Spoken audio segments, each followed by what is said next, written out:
यही फर्क है। मलिक साहब, मैं कई बार इंटरव्यू करता हूँ बीजेपी नेताओं के भी, बीजेपी वाले कहते हैं कि हमने जो है बिना खर्ची पर्ची के नौकरी दी है। ये अनिल नागर कौन था? 30 पेपर लीक हुए, कहते मेरे पास रिकॉर्ड है एक पेपर तो का। खट्टर साहब कितने पेपर लीक हुए, पैसे के लीक हो गए?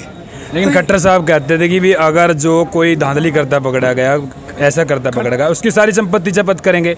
लेकिन संपत्ति जब्त है, बताओ, पूछा आपने कभी उनसे? बिल्कुल मलिक साहब, आपको ज्ञान तो होगा, पूछा जी किस किस की जब्त हुई? आपने एक घोटाला किया और आप सभी ने पता भी है कि अभी ईडी का जो छापेमारी हुई है 334 करोड़ रुपए की गुड़गांव और दिल्ली में जो संपत्ति कुर्क हुई है, इसका काफ़ी चलाया जा रहा है।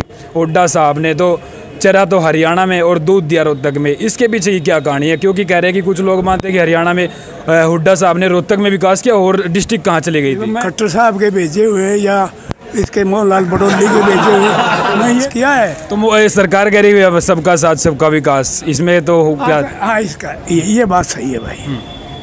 एक ही बात सुन, एक सवाल हो रहा है। अभी लोकसभा के चुनाव में मोदी साहब ने यहाँ पे रैली की आपके, तो वो कह रहे थे कि भी अगर कांग्रेस को वोट दोगे ना तो पाकिस्तान को वोट जाएगा। है मोदी ने दंगा करवाया था गोधरा का, सरफराज बचाने, यहाँ दंगा कराया जाट नॉन जाट का, दिया क्या? ये खरबोपति कहाँ गया काला धन है? पूछा आपने कभी मोदी से जो काला धन का इतना है कहाँ? मोदी जी तो जवाब देते ही नहीं है, एक भी आपने कॉन्फ्रेंस यार मेरे में क्यों ले मोदी? चलो अब मैं आपकी विधानसभा में आता हूँ, गोहाना विधानसभा में। कुछ लोग कहेंगे मलिक साहब ने अपने 5 साल जो ये कार्यकाल थे इनमें कुछ काम नहीं करवाया, ऐसा कुछ लगता है आपको भी? लगेगा कि आपने कि हमने काम नहीं करवा पाई? इतना लंबा राजनीति दौर है, अब मतलब ऐसी नहीं थी कि भाई चलो थकावट हो गया, चलो मैं इसको चलो छोड़ देता हूँ। इतना जुनून अब भी मतलब जिसको बहम हो ना वो मेरे साथ आ जाएगा। क्या बात है। के बाद काफ़ी लोगों ने तो दिल्ली चक्कर लगाए हैं टिकट के लिए, लेकिन आप भी गए हो कहीं ना कहीं, आपने भी कुछ कह रहे हैं कि भी पैसों में टिकट बंटता है, ऐसी बात हो रही है। तो मलिक साहब भी गए हैं दिल्ली में, हुड्डा साहब से चर्चा की, राहुल गांधी से रिक्वेस्ट। नमस्कार दोस्तों, एक बार फिर आपका स्वागत करता हूं एनडी हरियाणा पर।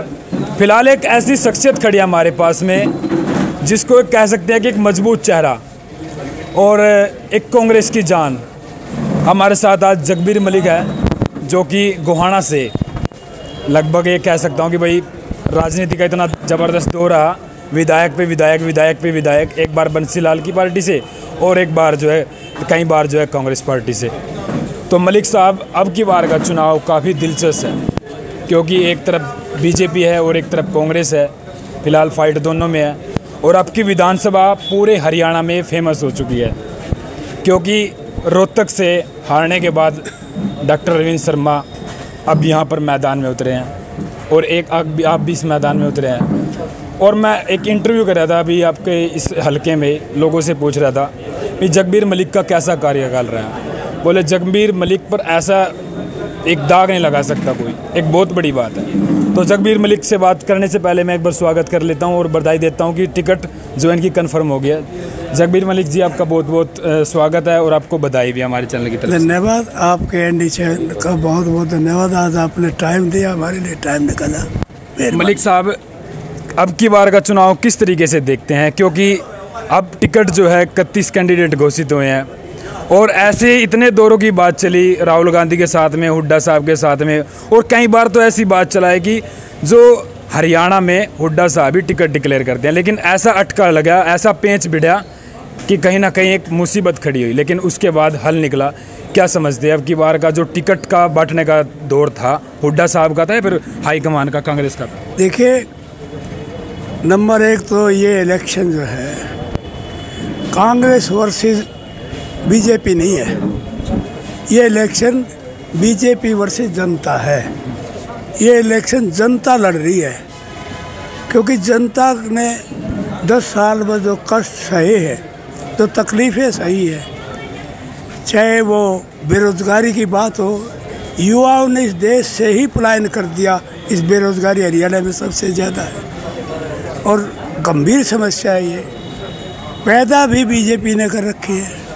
दूसरा भ्रष्टाचार है, कोई ऐसा काम नहीं, कोई ऐसा प्रोजेक्ट नहीं जिसमें भ्रष्टाचार ना हो। एक काम आप जो है ना, राशन कार्ड बनवाओ, जब भ्रष्टाचार आप फैमिली वो बनवाओ आईडी, जब भ्रष्टाचार, प्रॉपर्टी आईडी बनाओ जब भ्रष्टाचार, आप अपनी किसान फसल को पोर्टल पर डाले जब भ्रष्टाचार, मतलब कोई ऐसा काम ही तो नहीं।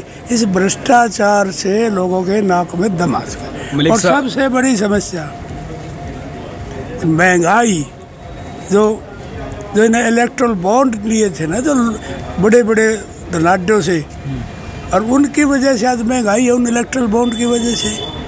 तीसरा चौथा जो है आम आदमी, जान है तो जहान है। आम आदमी की ज़िंदगी सुरक्षित नहीं, लाइफ सुरक्षित नहीं। रोज़ाना की रोज़ाना मर्डर, डकैती, किडनैपिंग, बलात्कार।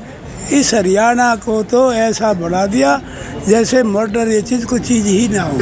तो ये लोग दुखी हैं। और दूसरी समस्याएं बहुत है, हर डिपार्टमेंट की समस्या है, लेकिन मेनली ये 5-7 चीज़ें जो मेन है रोज़ाना हर एक पब्लिक के, सब इससे दुखी है, पीछा छुटाना चाहते हैं। ये इलेक्शन जनता लड़ रही है। कांग्रेस पार्टी का 10 साल का जो शासन था हुड्डा साहब का, जिसमें हर उसका विकास हुआ। आदमी चाहे वो दुकानदार हो, चाहे किसान हो, चाहे मजदूर हो, चाहे कर्मचारी हो, चाहे व्यापारी हो, सारे वर्ग हुड्डा साहब के उसमें सब सुखी थे, और इसमें सब दुखी है। यही फ़र्क है। मलिक साहब, मैं कई बार इंटरव्यू करता हूँ बीजेपी नेताओं के भी। बीजेपी वाले कहते हैं कि हमने जो है बिना खर्ची पर्ची के नौकरी दी है, एक पैसा लगना दिया, गरीब का बच्चा भी नौकरी लगाया। जब कांग्रेस थी तो कहीं ना कहीं उसमें भ्रष्ट होता था, पैसे चलते थे। इसको लेकर के क्या कहोगे? इसमें काफ़ी मुद्दे उठाए जा रहे हैं आम लोगों के द्वारा। मैं उन लोगों से एक सवाल करता हूँ, ये अनिल नागर कौन था? करोड़ों रुपए जिसके दफ्तर में पकड़े जाते हैं, वहाँ पर एक ऑडियो आती है, 5 करोड़ रुपए वहाँ पहुँचा दो इस दफ्तर के व्यक्ति के पास। ये क्या है? ये बिना खर्ची पर्ची का है। जो एसएस बोर्ड में जब यहाँ जो है आरक्षण का मुद्दा चला हुआ, वो दफ्तर जब सब कुछ बंद था छुट्टी वाले दिन, वो एसएस बोर्ड का दफ्तर किस लिए खुला था? किन पर मुकदमा दर्ज हुआ? FIR दर्ज मुकदमे उन पर होते हैं। ये हाई कोर्ट सारी भर्तियों को रद्द करता है। क्या वो सही? हाई कोर्ट गलत है या भर्तियाँ गलत है? फैसला कौन करेगा? ये कहते ना भर्ती रद्द करवा देते। भाई सही सिलेक्शन होता, हाई कोर्ट को कोई दुश्मनी थोड़ा है सरकार से, इन बच्चों से दुश्मनी थोड़ा है। वो खर्ची पर्ची वाला उनको एडजस्ट करने के चक्कर में किस नौकरी का भाव तय नहीं था। हर नौकरी का भाव बीजेपी सरकार में तय था, लेने वाले भी तय थे, सारी सिस्टम था। और ये खर्ची पर्ची की बात करते हैं, ये तो लोगों को गुमराह करते। 4 D ग्रुप की भर्ती करके, ये क्लास 1 और क्लास 2 ये भर्तियों का घपला करके कितने पेपर लीक हुए? 30 पेपर लीक हुए। कहते मेरे पास रिकॉर्ड है कि पेपर तो का खट्टर साहब कितने पेपर लीक हुए? क्या उसमें पैसे नहीं चले? पेपर जब लीक हुए बगैर पैसे के लीक हो गए। लेकिन खट्टर साहब कहते थे कि भी अगर जो कोई धांधली करता पकड़ा गया, ऐसा करता पकड़ा गया, उसकी सारी संपत्ति जब्त करेंगे। लेकिन किसकी हुई? किसकी संपत्ति जब्त हुई बताओ? खट्टर साहब कहते हैं किसकी जब्त हुई? ये तो केस दर्ज हुए लोगों पर, FIR हुई है, नगद रुपये पकड़े गए, कई लाख रुपए, करोड़ रुपए पकड़े गए। किसका संपत्ति जब्त हुई बताओ? पूछा आपने कभी उनसे? बिल्कुल मलिक साहब, आपको ज्ञान तो होगा, पूछा जी किस की जब्त हुई? पूछना चाहिए था। वो कह रहे हैं कि हमारी इसमें सरकार में हो ही नहीं, ऐसी बात हो ही नहीं है। ऐसी बात हो ही नहीं हमारी। नहीं, अनिल नागर किसकी सरकार में था? अनिल नागर का पता है आपने? जब आप ये सवाल करते हो, अनिल नागर का तो पता होगा ना। कौन था? पैसे पकड़े गए अभी कह रहे हैं। कौन था ये अनिल नागर? कितने करोड़ रुपए पकड़े गए थे? कई करोड़ों का कह रहे हैं कि भी वहाँ पर पकड़ा गया था ना, के साथ पकड़ा गया अरे ना, पर्चे में हेरा फेरी करे था ना, ये आंसर शीट पकड़ी गई ना, तो फिर उसके खिलाफ क्या कार्रवाई? अब क्या पोजीशन है उसकी? ये तो बिल्कुल आपने सही बात कही है, उनके खिलाफ भी कार्रवाई। देखो समानता होनी चाहिए उसके हिसाब से। आपने यही पता लगा HKRN में भी पैसा चलता है। HKRN में जो डेली वेजेस का 600 रुपये दिहाड़ी पे नौकरी है, इसमें भी 1.5-2 लाख रुपए लेते हैं। कहाँ HKRN वाले थे, आए हुए थे वो MD पकड़ेगा ये रही HKRN का, इनको हटा दिया, ये HKR इनको हटा दिया, 1.5 लाख रुपए लेगा और भर्ती करते थे। ये HKR कहाँ गए बाकी? तो ये तो सामने खड़ा है भाई, उदाहरण है। इनको हटा मेडिकल कॉलेज से और नकली भर्ती कर दे, उन्हें पैसे लेके ठेकेदार ने भर्ती हो HKR में सारे।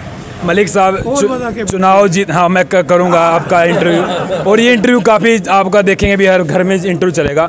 अच्छा एक बात बताओ, अभी कांग्रेस तो है, ये कह रहे कि भाई हरियाणा में कांग्रेस की लहर चल रही है, लेकिन बीजेपी वाले कहीं ना कहीं बात चला रहे हैं सोशल मीडिया पे कि हुड्डा साहब ने एक घोटाला किया, और आप सभी ने पता भी है कि अभी ईडी का जो छापेमारी हुई है 334 करोड़ रुपए की गुड़गांव और दिल्ली में जो संपत्ति को हुई है, इसका काफ़ी चलाया जा रहा है। आप ये बताइए, जब इलेक्शन आता है ना, छोकर के खिलाफ भी थी, रावदान सिंह के खिलाफ भी थी, सुरेंद्र पवार के, ये 10 साल तक कहाँ थे?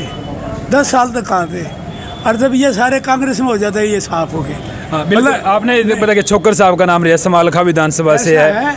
ऐसा है, पता नहीं कितने लोग हैं, किस किस का नाम गिनाऊं? ये बीजेपी की जो धंधे कर रहे हैं, ये बीजेपी में शामिल हो गए हैं, तो वो सारे दूध के दोहे हो गए, उनका कोई दोष नहीं रहा। ये सिर्फ प्रेशर टैक्टिक्स है, सिर्फ दबाव की राजनीति है, इससे इनका कोई हल नहीं होने वाला। यदि न करना था तो पहले कर लेते, पता लगता। अब तो लोग समझ चुके हैं, अब ये सिर्फ घबराए हुए हैं, ये हार मान चुके हैं, इनके घुटने टिक गए हैं, और ये 10 से नीचे रहने वाले हैं, इनकी सीट नहीं आती। और इनको ये भी डर है, कहते इनके खिलाफ, जिसको आप कहते हो ना, मुझे पता है किस ढंग से करोड़ों रुपए कहाँ किसके। आप ये बताइए, बड़ौदा का बाई इलेक्शन हुआ, 200, 300, 400 करोड़ रुपए बटे, यहाँ हर एक चीज़ बटेगी बड़ौदे में। वो कहाँ से आए भाई? बीजेपी के पास कहाँ से आए? लोगों ने चंदा दिया था कि नंबर 2 के पैसे थे। योगेश्वर दत्त में देखो, खिलाड़ी है, वैसे इतना हो नहीं सकता, वो खिलाड़ी के पास जो है उसने अपने पास दिए, खिलाड़ी पे जो आता मतलब अपने पास दिए उन्हें। ये सारी सरकारी पैसे है। और ये बताओ, किसी अधिकारी से, एक भी किसी आदमी से वर्कर ने चंदा दिया हो? ये कहते सारे देश में हर जिले में कमल का दफ्तर बना दिया, बीजेपी का दफ्तर बड़ा भारी दफ्तर बना दिया, कहते हैं ना, हर जिले में देश के में। किसी आपने कोई मिला है जो कार्यकर्ता या इनका वर्कर जो कहे हमने चंदा दिया था और चंदे से बनाया? तो ये पैसा कहाँ से आ गया भाई? पैसा कहाँ से आ गया? इसका जवाब मांगो उनसे। मलिक साहब, ये बिल्कुल आप बहुत बड़े बड़े सवाल उठा रहे हैं, जवाब मांग रहे हैं। और एक चीज़ हो रहा, क्योंकि लंबा हो जाए, वैसे एक बात बताइए, एक बात चलाई थी, काफ़ी मैं एक तारीफ और कर देता हूँ कि हुड्डा के राज में जीरी गई जहाज में एक नारा चलाया था, ये भी चीज़ें थी। लेकिन एक बात और सामने आती थी भाई, हुड्डा साहब ने तो चरा तो हरियाणा में और दूध दिया रोहतक में, इसके पीछे ही क्या कहानी है? क्योंकि कह रहे हैं कि कुछ लोग मानते हैं कि हरियाणा में हुड्डा साहब ने रोहतक में विकास किया, और डिस्ट्रिक्ट कहाँ चली गई थी? मैं ये तो नहीं जानता, आप खट्टर साहब के भेजे हुए या इसके मोहनलाल बडोली के भेजे हुए, मैं ये तो नहीं जानता।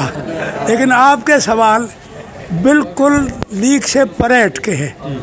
अब रोहतक में कहते हो आप, सोनीपत में ये पहला महिला विश्वविद्यालय उत्तर भारत का 850 करोड़ रुपए का, खानपुर में आप शूटिंग कर का उसकी कितनी बड़ी बिल्डिंग, ये रोहतक में तो नहीं है ना।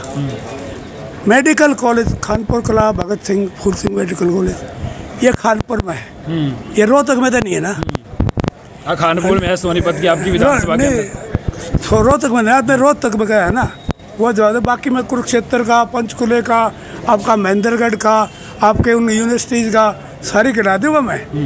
और सोनीपत का मैं सिर्फ गुवाहाटी के गिनाना चाहता हूँ। लोग कहते हैं गुवाहाटी में क्या हुआ। इसके बाद ये जो रेलवे लाइन है, ये जींद में जाती है ना, जींद से सोनीपत की रेलवे लाइन गुवाहाटी से होके जाती है, 800 करोड़ की है। 400 करोड़ सेंट्रल गवर्नमेंट ने दिया, 400 हरियाणा गवर्नमेंट ने दिया। ये तो वहाँ नहीं है, जींद तक है ये। इसके बाद IIIT किलोड़त में, IIT जो होती है ना, उससे भी बढ़िया प्रोजेक्ट होता है IIIT, वो किलोड़त में है। और हुड्डा साहब रेल कोच फैक्ट्री यहाँ लाठ जोड़ी में लेकर आए थे। वो इतनी बड़ा प्रोजेक्ट है कि ये जो है मोदी जी बनारस में ले गए। क्या उनको इस एरिया का ख्याल है कि बीजेपी वाले ने एक बार भी सवाल उठाया? ये अरविंद शर्मा जब यहाँ थे, इस एरिया का सवाल उठाया, यहाँ से MP रहे, उन्हें सवाल उठाए भाई ये रेलवे कोच फैक्ट्री यहाँ से ना उठाई जाए। उनका फर्ज बनता था, जिस एरिया ने उनको MP बनाया था एक बार, तो वहाँ का नुकसान करके हरियाणा से बाहर ले जाए। उठाया सवाल उन्होंने। इसके बाद आप काफी सवाल उठाते हैं, आपको सारे सुनोगे विकास कैसे हुआ है। ये पानीपत का ओवरब्रिज ये बनाया, ये किसका बनाया हुआ है। ये सारे कुरुक्षेत्र में कितने प्रोजेक्ट है, तो ये हर मतलब जिले के प्रोजेक्ट हैं। तो सबका साथ समान विकास किया है। तो ये सरकार कह रही है सबका साथ सबका विकास, इसमें तो क्या? हाँ, इसका ये बात सही है भाई। एक ही बात सुन लो, और रिकॉर्ड है ये मेरे पास। मैंने विधानसभा में खट्टर साहब से इससे पिछला जो सेशन था उसमें सवाल किया था, आप सबका समान विकास, सबका विकास, सबका साथ, समान विकास की बात करते, एक ऐसा प्रोजेक्ट बता दो जो 2 करोड़ रुपए का हो, और वो जिसका नींव भी आपने रखी और फीता भी आपने काटा हो। नींव रखा जिसका फीता काटा, एक कमरा तक नहीं बनाया इसमें। ये मोई का स्कूल और का संडी के स्कूल में कमरा नहीं है। बच्चे ना सर्दी में ना गर्मी में बाहर बैठते। मैं 20 सवाल उठा के भर लिया, इन्हें ये तक नहीं किया। इस सरकार से उम्मीद करते हो हैं खर्चे? समान विकास ये होता है?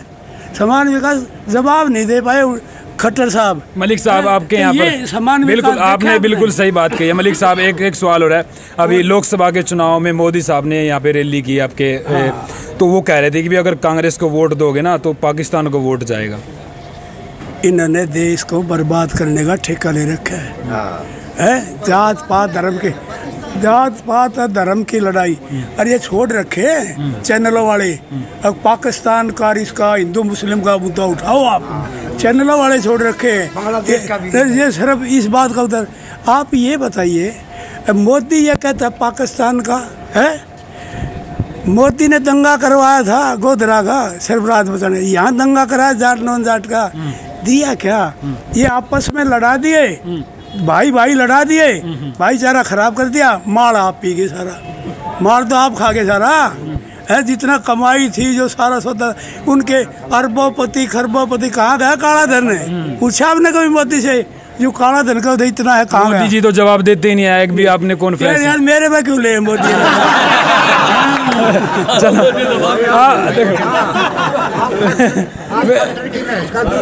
रुक जाइए एक मिनट। देखो मेरे सवाल, देखो कड़वे सवाल है और है ना, कोई नहीं, आप जो मेरे तो कोई बात नहीं। देखो मलिक साहब कोई बात नहीं, इनकी भावना होती है क्योंकि आपसे मैं कटैक्स कर रहा हूँ ना। मलिक साहब एक चीज़ हो रहा है, अच्छा एक सवाल हो रहा है मेरा, चलो ये कड़वा सवाल है, चलो मान लेते हैं अभी बीजेपी ने काम नहीं किए हैं 2014 से लेकर के 2016 तक, लेकिन उसके बाद फिर बीजेपी आई हरियाणा में, दुष्यंत चौटाला ने उसकी चाबी खोल ली। अब की बार कौन चाबी खोलेगा, किसकी चाबी खुलेगी? देखो आप जमीन में ये डालते हो दवाई, जहर, यूरिया, ये लाते हो ना, इसको ख़त्म करने के लिए बिल्कुल ख़त्म करोगे तो 5-7 साल लगते हैं 10। तो जहर उसने बोया था, डाला हुआ था इस लोगों में, उसको ख़त्म होने में टाइम लगा। अब ख़त्म हो चुका है वो जहर। ज़मीन पर जब कतरे से ये डालते हैं ये दवाई ये वो, उसमें जहर हो जाता है ज़मीन में। इनमें जहर डाला था, जहर भर दिया था लोगों में, पब्लिक में, लेकिन वो जहर जब इन लोगों की समझ हुआ ना, आहिस्ता आहिस्ता जहर ख़त्म हो गया। आप देख रहे हो ना, ये रात का तांता लगेगा, सुबह तक का देखा हुआ। बिल्कुल, आपको बधाई देने के लिए रुके हुए भी मैं इनको समझ चाहूँगा। ये मैंने बुला नहीं रखे, यही बदला लेने के लिए आए, जिन्हें 10 साल दुख दिए ना सरकार ने, बदला लेने के लिए। मलिक साहब बहुत, एक मिनट रुक जाओ जी, थोड़े से सवाल, क्योंकि बड़ा एक इंटरव्यू जाएगा और मैं चाहूँगा थोड़ा सा और टाइम लूँगा। मलिक साहब, अब मैं आपकी विधानसभा में आता हूँ, गोहाना विधानसभा में। कुछ लोग कहेंगे मलिक साहब ने अपने 5 साल जो ये कार्यकाल थे इनमें कुछ काम नहीं करवाया, ऐसा कुछ लगता है आपको भी? ये लगा कि आपने कि हमने काम नहीं करवा पाए? वो तो मेडिकल कॉलेज यूनिवर्सिटी ये मेरे हल्के में है, ये काम नहीं है क्या? एक स्वास्थ्य सेवाएं जब मेडिकल के ये, और इसके अलावा गिन लो आप काम, ये 4-5 दो आप ये काम विधानसभा के। आप ये, क्योंकि मैं आपकी विधानसभा में गया हूँ कहीं, मैं वो कह रहे कि भी चलो मलिक साहब से मिलोगे तो पूछना, वैसे कोई ऐसी बात नहीं है, आप बिल्कुल मजबूत हो, ऐसी कोई बात नहीं। आपका university, medical college, railway line कई सौ करोड़ की है ये। ट्रिपल IT जो हरियाणा में है ही नहीं, IIT भी नहीं है, वो ऐसा प्रोजेक्ट है। और रेल कोच फैक्ट्री जो कई लाखों करोड़ की बात करो, वो हरियाणा में ले बीजेपी ने वापस भेज दी। इसके अलावा गवर्नमेंट कॉलेज बड़ौते में वो बना हुआ है, वहाँ लग रहा है। लड़कियों का कॉलेज बना है यहाँ गुवाहाटी में, दूसरा उसका ये सिविल हॉस्पिटल 50 बेड का नई बिल्डिंग बनाई सारी। उसके अलावा रेलवे ओवरब्रिज 43 करोड़ रुपए का बनाया। 62 करोड़ रुपए का वाटर वर्क्स नगर के अंदर बनाया, जैसे गुहानगर गांव में पानी सप्लाई होती है। इसके अलावा मिनी सेक्रेटेरिएट बनाया, जहां से सारा एडमिनिस्ट्रेशन चलता है STM का। फिर जुडिशियल कम्प्लेक्स, जो जुडिशरी का काम होता है वो बना। ये बैंक है, ये भी हमारा टाइम का बनाया हुआ। और 7 नहरें किसानों की, 7 नहरें बनवाई पहले बंसीलाल के टाइम की। ये मंडी मेरे टाइम आबाद हुई, मैं मंत्री था जब मैंने बॉडी कराई थी पहले दुकान की। ये सब्जी मंडी मेरे टाइम की बनी हुई है।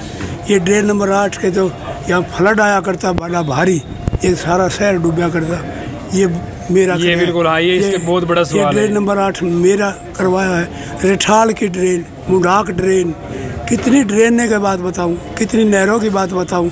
और ये जो डिच ड्रेन, ये खेड़ी गांव के पास जहाँ फसल ही नहीं होती थी, ये 10 गांव ऐसे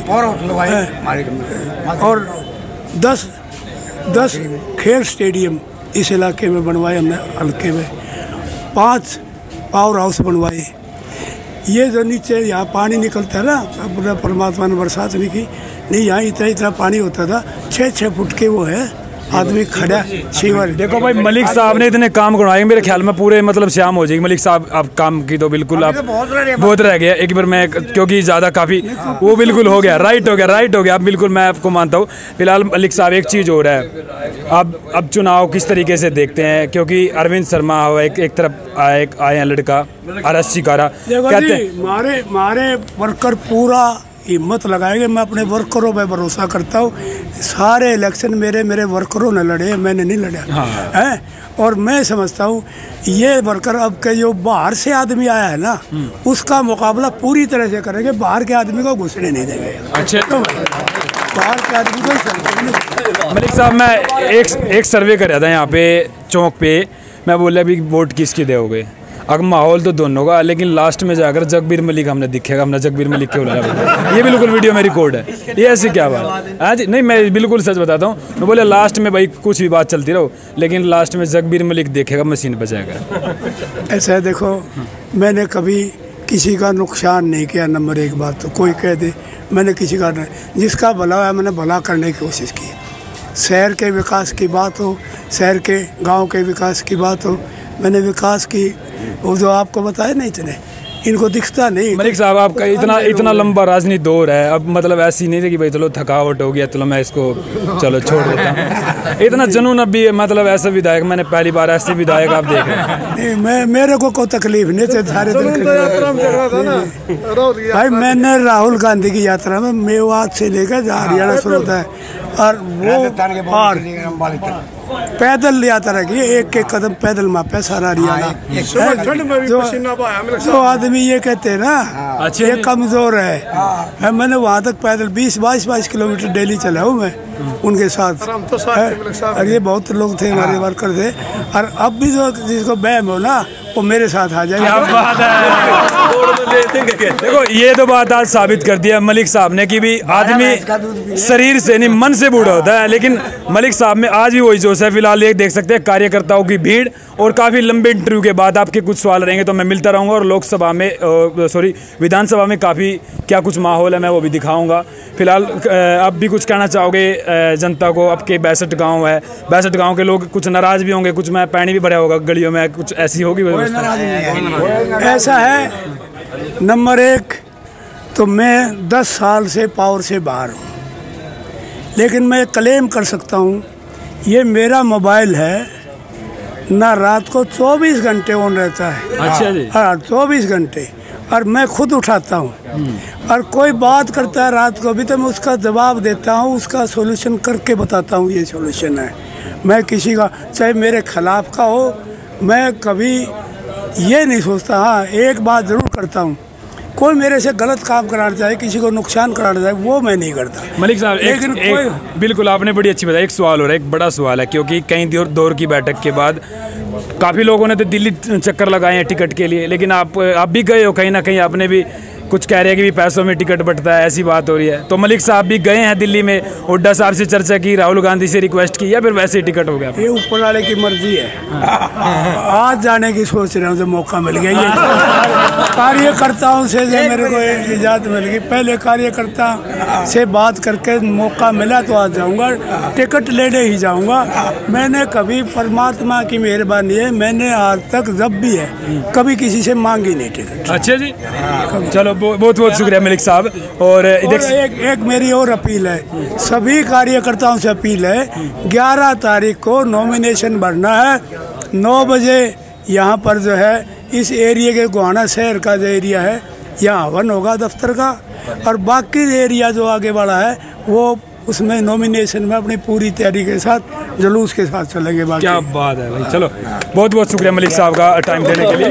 आप करो जी, ले आप ले चलो भाई।